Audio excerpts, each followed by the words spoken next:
many things. And obviously I'm a moron, so I don't really know. You but say you're a moron as I'm sitting watching this beautiful sign lit up behind you in this gorgeous building. You are not a moron. I'm definitely a moron. You're a total moron, but you're a very smart moron. Compared to smart people, you need to trust me.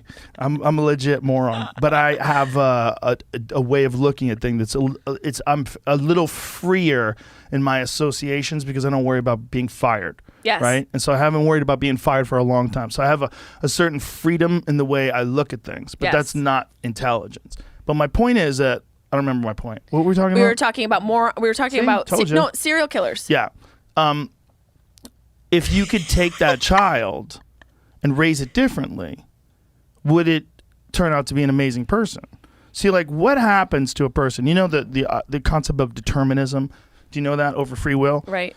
Free will meaning that you have control of your destiny. Determinism is like, hold on a second, it's way more complicated than that. Who you are right now is a combination of many factors that are outside of your control, particularly when you're a child. Abuse, violence, and trauma, those shape a child in very horrific ways. And neglect. One of the things I was watching a documentary about the Unabomber, and the Unabomber's brother, Ted Kaczynski's brother, was talking about how when Ted had a condition when he was a child, they brought him to this place to treat him, and he was a baby, and they left him alone for like months. So during a critical period of his life, like he had no love, no touch of his mother. Like this is like really important stuff. I forget how long the period was. I want to say it was like 2 months, but even if it was like 2 weeks, like what does that do to a child? It's got to be detrimental. See if you can find it, Jamie. It was in the documentary that is recently on, I think it was on Netflix. He talked about it.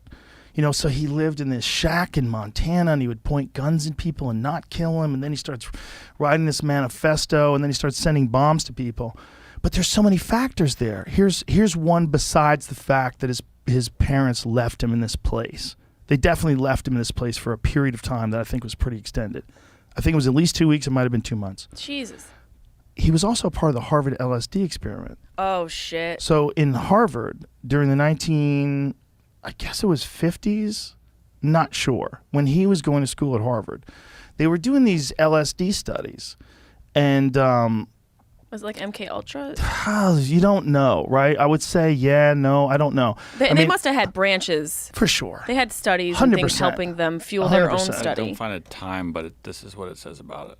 Okay.